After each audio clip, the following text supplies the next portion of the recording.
Responsabilidad profesional del médico en ortopedia y traumatología.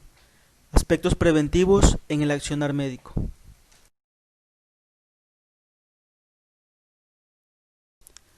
¿Qué es la responsabilidad médica?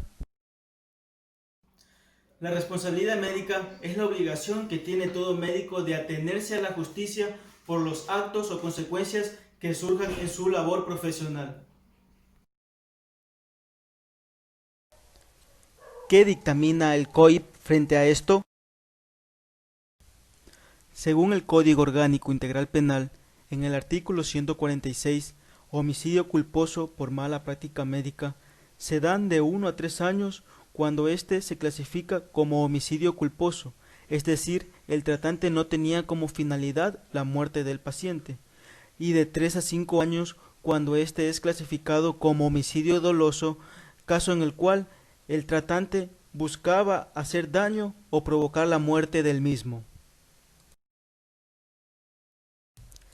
Requisitos para que proceda la responsabilidad civil por mala práctica médica.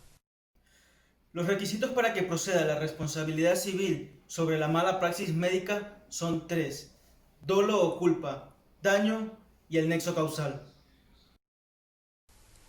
Dolo, cuando hay intención, es decir, el accionar médico estuvo en contra del paciente causándole daño o la muerte. Culpa, cuando no hubo este tipo de intención, no obstante, los resultados esperados no fueron satisfactorios. El daño puede ser patrimonial como extrapatrimonial. En el patrimonial se subdivide en daño emergente y daño lucro cesante.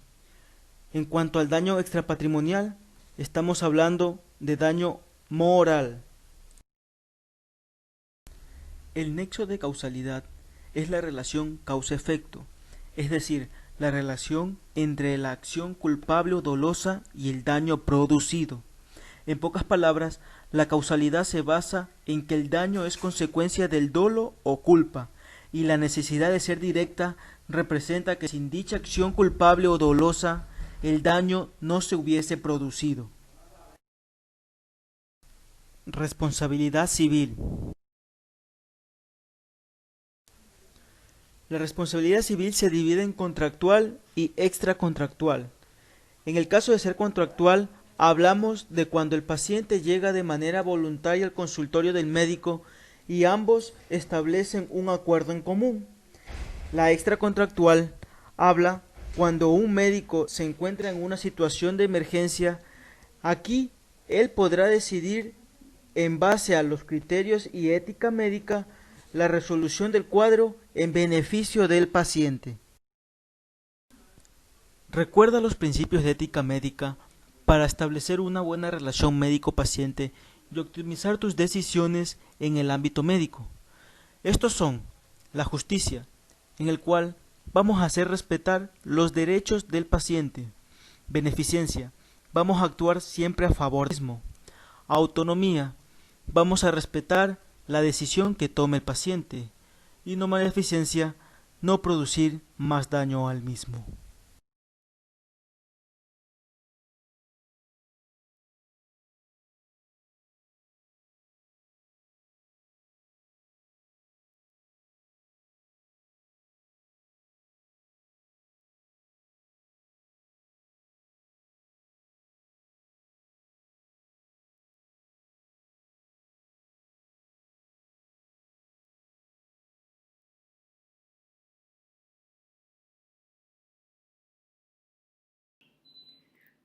Dentro de los deberes de los médicos tenemos 12 deberes.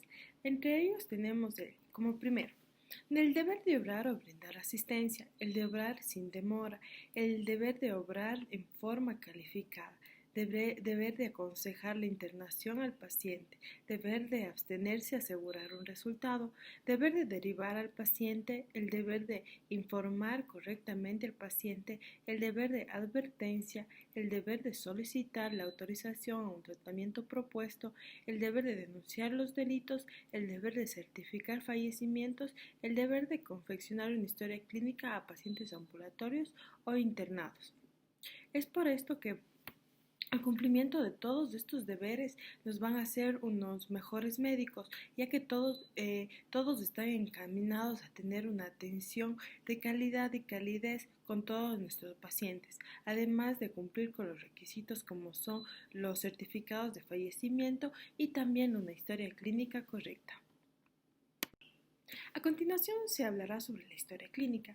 La historia clínica es un instrumento mediador a través del cual el médico elabora tanto su diagnóstico, pronóstico, tratamiento y evaluación del paciente.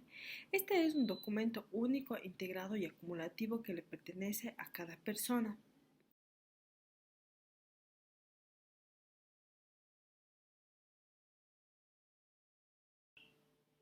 La historia clínica también tiene características y una de esas es la confidencialidad, la seguridad, la disponibilidad, tiene que ser única y también debe ser legible. Consentimiento informado. El consentimiento informado es la aceptación autónoma a una intervención médica o una elección entre alternativos posibles. En otras palabras, es la aceptación de una intervención médica por un paciente de forma libre, voluntaria, consciente, después de que el médico ha informado de la naturaleza de la intervención, sus riesgos y los beneficios de los mismos.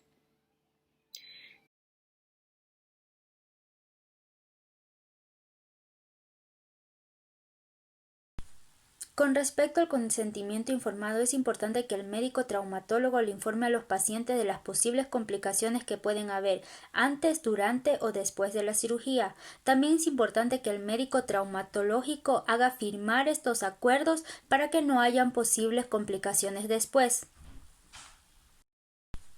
Con respecto al consentimiento informado, es importante que el médico traumatólogo le informe a los pacientes de las posibles complicaciones que pueden haber antes, durante o después de la cirugía. También es importante que el médico traumatológico haga firmar estos acuerdos para que no hayan posibles complicaciones después.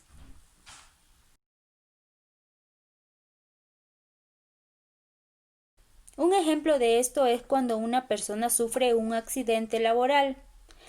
A través de esto quiere sacar lo que son beneficios económicos y por lo tanto lo que va a hacer es poner una denuncia. El tribunal lo primero que exigirá será la historia clínica como prueba. Sin embargo, hay ocasiones en que el médico tratante, en este caso el médico traumatólogo, será llamado como testigo del caso. Otro dato importante a analizar son las exigencias. Es importante saber que el peor enemigo del médico traumatólogo son la omisión y el apuro. También hay que dar un diagnóstico definitivo al paciente politraumatizado, evitando las malas lecturas de las radiografías y también evitar omitir lo que son lesiones secundarias en el paciente, ya que en este caso el médico traumatólogo sería culpable de negligencia médica. Por último, pero no menos importante, la relación médico-paciente. Esta es la base fundamental de la medicina, ya que un buen examen y saludable diálogo garantiza una buena comunicación y nos permitirá comprender las angustias de quien acude a nosotros en busca de una solución, en este caso, los pacientes politraumatizados.